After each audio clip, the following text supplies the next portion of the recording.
आंनि मुङा मुस्लिम मिनलाल ब्रह्म। गामिया नंथ' सियालमारि, पस्ट सेरफांगुरि, थाना सेरफांगुरि, जिल्ला क'क्राझार। आङो बे गथ'नि बियायं, बे गथ'आ आंनिनो बियायं फिसा। बे गथ'नि मुङानो जाहैबाय भगदत्त ब्रह्म। बैसोआ 18 बोसोर। दा बे गथ'आ ओंखारलांनाय टाइमा बिबै होननाय मथेबा 9टा 10टा। बबेनि बिबै आरो मा गामि? बियो गान्दाबिलिनि। आरो नैबे गथ'आ जाहैबाय बे आंनिनो बियायं फिसा, नंथ' सियालमारि गामिनि। बिनि बिफाया जाहैबाय नैबेनो। बिबैनाव थायोमोन नामा? बियो गोबावसै बिबैनाव थानाया। दा बिबैनि न'निफ्रायनो गोमादों नामा? दा गोमानायाथ' बिबैनि न'निफ्रायनो गोमादों। माबोरै गोमादों? दा गोमानायाथ' बै जायनाखि लांग्रा, बे लांग्रा मानसिया एसे गोबावखासैमोन खोमा। माने बेखौ फुस्लायनानै बेखौ दाखालिसो माने फुस्लायनानै बेखौ गावनि माबाजों सोलोजोंहाय माने लांनो हाथायनाय जाबाय आरोखि। थारिखआ 28 थारिख बिस्थिबार मोनानि 9टा 10टा टाइमावहाय।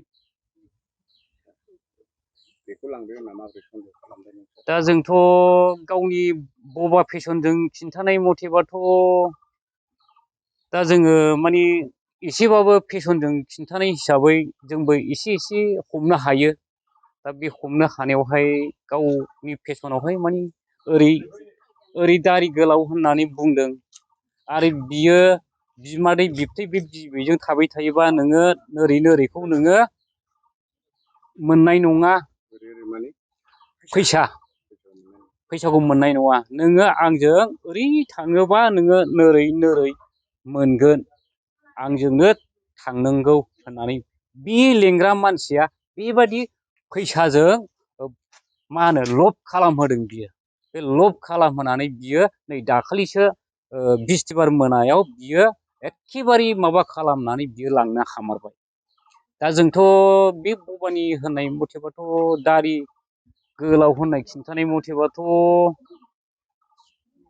जोङो मा होनबावनो दा, नंजोबगौ ना नंजोबा दा जोंबो सियर खोथाखौ होननो हाला। बेबो नोंथांमोनहा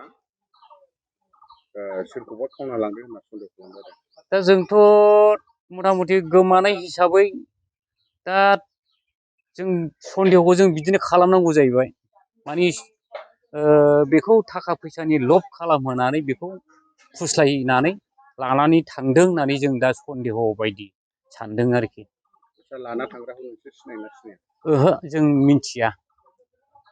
बे खाथि खालानि मानसिफ्रालाय सिनायोना सिनाया? खाथि खालानि मानसिफ्राबोथ' मिथिया बायदिसो।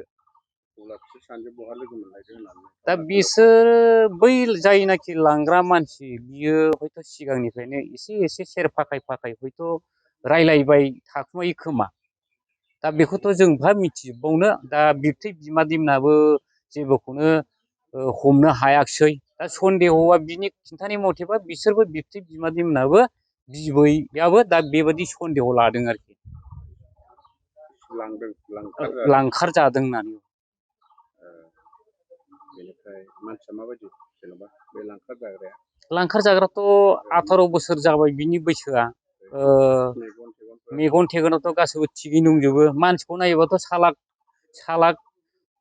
रायलायनो गोरों, खोमा गोथों बेबादि सानगोन आरोखि। खोमायाथ' खोनाथाया, रायलायनोबो रोङा, खालि आल' होनो आरो। मबाइलाबो लायो। मेसेजखौ गेलेलानो रोङादां, खालि बियो गानफोरखौ नायो। गानफोरखौ नायनानै फाव फेसनखौनो बियो मिनिलायो। औ। दा नोङो रायजो राजाफोरखौ मा खावलायबाय? रायजो राजाफोरनि सायावहाय आङो बे इउटुब बड'लेण्डनि निउसनि गेजेरजोंहाय आङो अननानै बे गथ'नि सायावहाय जोंनि बे फन नाम्बारावहाय अननानै खिन्थाहरोब्ला जों बिराद गोजोननाय जों मोनगौ। फन नाम्बारखौ खिथालाय। आंनि फन नाम्बारा 6000220092 आरो मोनसेया 9678384599। आच्छा मोनसे नाम्बारा जाहैबाय 600022009261 आरो मोनसे नाम्बारा जाहैबाय 9678384599। आच्छा जोबनायावहाय मोनसे सोंथिबाव बिथांखौ माजों लांखारदों होननानै नोंथांमोना सन्देह खालामदों? दा बिबैनि खिन्थानायावहाय माने बे गारिया लामायाव दंफैखायोमोन जाहैबाय। ओमफ्राय बिबैल' खिथादोंना गामिनि सोरबा सोरबा? गामिनि मानसिफोराथ' खिन्थानो रोङाखिसै। दा बिबैया एसेबाबो बियो ओंखारनानै नाहरदोंनो बियो बाहेरानि लाइटखौ होनानै जेला एसे ओंखारनानै जेला नाहरो अब्ला बे गारिया खारबाय जाहैदों। होमबा बे गारिनि उन सिगां जोंनायखौ नायनानै बे गारिया गिदिर। ओमफ्राय नोंथांमोना जेनेबा जाथि खुरमा बाय बाहागि खबर लाबाय? दा लाजोब्बायमोन गासैबो बाय बाहागि जाथि बंस'फोरनाव खबर लाजोब्बाय। खाथि खाला गामिफोरनाव सोरबाफोर लोगोफोरनाव थांबाय बायदों खोमा जों बेखौबो जों सानदोंमोन। ओमफ्राय हयथ' न'खराव एसे एनै हयथ' सोरनिबा बुंनायफोरखौ दुखु मोननानै हयथ' थाहैदों खोमा बा लोगोफोरजों थाहैदों खोमा जों सानदोंमोन। खिन्थु रावनावबो खबर मोननाय जायाखिसै। जों नागिरदोंमोन। होबाय। जोङो पुलिसनो एफआइआर होनाया जोङो दाख्लि मा बारायमोनथाय मैया दाख्लिनि मोनायाव होनाय जादों। सोलोंथाइ बोसोर 2026-27 मायथाइनि थाखाय गोदानै मुं थिसननायनि फोसावथाइ। क'क्राझार जिल्लानि हाब्रुबारियाव थानाय सभा Brahma music and fine arts कलेजाव दासान्दि सोलिगासिनो दं फरायसाफोरनि गोदानै मुं थिसननाय। बे कलेजाव दासान्दि बेचेलर अफ फाइन आर्टस आरो बेचेलर अफ मिउजिकनि थाखाय फरायसाफोरनि मुं थिसननाया सोलिगासिनो। बेचेलर अफ फाइन आर्टस आयदायाव painting, graphics, applied arts, sculpture आरो बेचेलर अफ मिउजिक आयदायाव Hindustani music vocal, Kathak dance, tabla, violin, Bodo' folk डेन्सखौ लानो हागोन। बे कलेजाव जर'खायै हौवासा आरो हिन्जावसाफोरनि थाखाय आलादा आलादायै हस्टेलनि खाबुबो दं।